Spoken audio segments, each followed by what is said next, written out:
മുൻപ് നമ്മളൊരു ഓട്ടടേൻ്റെ റെസിപ്പി ഇട്ടിരുന്നില്ലേ? അത് നല്ല തിളച്ച വെള്ളമൊക്കെ ഒഴിച്ചിട്ടുള്ളൊരു ഓട്ടടേൻ്റെ റെസിപ്പി. അന്ന് ഞാൻ പറഞ്ഞിട്ടുണ്ടായിനി ചോറ് കൂട്ടിയിട്ട് നമ്മൾ ഓട്ടട ഉണ്ടാക്കിയെടുക്കാറുണ്ടെന്ന്. അപ്പോൾ അതെങ്ങനെയാണെന്നൊന്ന് കാണാം കേട്ടോ. അപ്പോൾ അതിന് വേണ്ടി ഞാൻ ഓവർനൈറ്റ് സോക്ക് ചെയ്ത് വെച്ചിട്ടുള്ള പച്ചരിയാണ്. ഒരു 1.5 കപ്പോളം പച്ചരി ഞാൻ ഇതിലേക്ക് എടുത്തണേ. ഇനി ഇതാ മിക്സിയുടെ ജാറിലേക്ക് ഇട്ടിട്ട് നമുക്കിതൊന്ന് അരച്ചെടുക്കണം.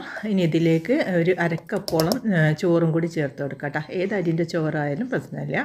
ഇനി ഇതിലേക്ക് ആവശ്യമായിട്ടുള്ള ഉപ്പും കൂടി ചേർക്കാം. ഇനി ഒരു 3/4 കപ്പോളം വെള്ളം കൂടി ഒഴിച്ച് കൊടുക്കാം കേട്ടോ. വെള്ളത്തിൻ്റെ അളവ് കൂടാൻ പാടില്ലേ, അത് നല്ലോണം ഒന്ന് ശ്രദ്ധിക്കണം. കാരണം നമ്മളിതിലേക്ക് കുറച്ച് ചൂടുള്ള വെള്ളം കൂടി ഒഴിച്ച് കൊടുക്കുന്നുണ്ട് ലാസ്റ്റിലേക്ക്. അപ്പോൾ അതുകൊണ്ട് തന്നെ വെള്ളത്തിൻ്റെ അളവ് നല്ലോണം ശ്രദ്ധിക്കുക കേട്ടോ. അപ്പോൾ ഈ ഒരു കട്ടിക്കാണ് നമ്മുടെ മാവ് വേണ്ടത്. ഇനി ഇതിലേക്ക് കുറച്ച് കാര്യങ്ങളും കൂടി ചേർത്ത് കൊടുക്കാനുണ്ട്. ടേസ്റ്റിന് വേണ്ടിയിട്ട് കുറച്ച് തേങ്ങ കൂടി ചേർത്ത് കൊടുക്കേണ്ടത്. 1 കപ്പോളം തേങ്ങയാണ് ചേർക്കണത്. ഇനി ഒരു 1/2 കപ്പ് ചൂടുള്ള വെള്ളം കൂടി ഒഴിച്ച് കൊടുക്കാം. ഇനി ഇതിലേക്ക് ചേർക്കേണ്ടത് വെളിച്ചെണ്ണയാണ്. ഒരു 2 ടേബിൾ സ്പൂണോളം വെളിച്ചെണ്ണ ഒഴിച്ച് കൊടുക്കുക കേട്ടോ. ഈ ഒരു വെളിച്ചെണ്ണ ഒഴിച്ച് കൊടുക്കണത് എന്തിനാണെന്നറിയോ? നമ്മൾ ഈ ഓട്ടട ചുട്ടെടുക്കുമ്പോൾ ചട്ടിയിൽ ഒട്ടി പിടിക്കാതിരിക്കാൻ വേണ്ടിയിട്ടാണ്. പിന്നെ നല്ല ടേസ്റ്റുമാണ് കേട്ടോ വെളിച്ചെണ്ണ കൂടി ചേർത്താൽ. അപ്പോൾ ഇതാ നമ്മുടെ മാവ് റെഡി ആയിട്ടുണ്ട് കേട്ടോ. ഇനി ഇതാ ഓട്ടട ചട്ടി നല്ലോണം ഒന്ന് ചൂടായതിന് ശേഷം ഈ സമയത്തൊക്കെ ഹൈ ഫ്ലെയിമിൽ വെക്കണേ.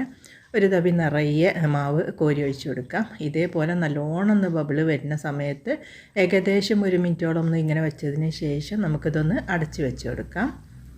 അടച്ച് വെച്ചിട്ട് ഏകദേശം 1 മിനിറ്റൊക്കെ കഴിയുമ്പോഴത്തേക്കും തന്നെ നമ്മുടെ ഓട്ടട റെഡിയായി കിട്ടും കേട്ടോ.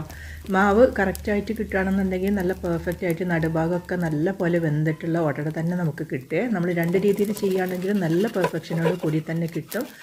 ഞാൻ പറയുന്ന രീതിയിൽ തന്നെ ഒന്ന് ചെയ്തെടുക്കുകയാണെന്നുണ്ടെങ്കിൽ കറക്റ്റായിട്ട് തന്നെ കിട്ടും കേട്ടോ. അപ്പോൾ കണ്ടില്ല, നല്ല ഓട്ടട തന്നെയാണ്, നല്ല സോഫ്റ്റ് ആയിട്ടുള്ള ഓട്ടടയാണ് നമുക്ക് കിട്ടിയിട്ടുള്ളത്.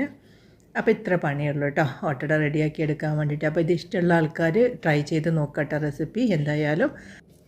അപ്പോൾ വീഡിയോ ഇഷ്ടമായിക്കണമെന്നുണ്ടെങ്കിൽ ഒന്ന് ലൈക്ക് ചെയ്തിട്ടൊന്ന് സപ്പോർട്ട് ചെയ്യണം കേട്ടോ. അതുപോലെ തന്നെ ചാനലൊന്ന് സബ്സ്ക്രൈബ് ചെയ്യാനും മറക്കരുത്.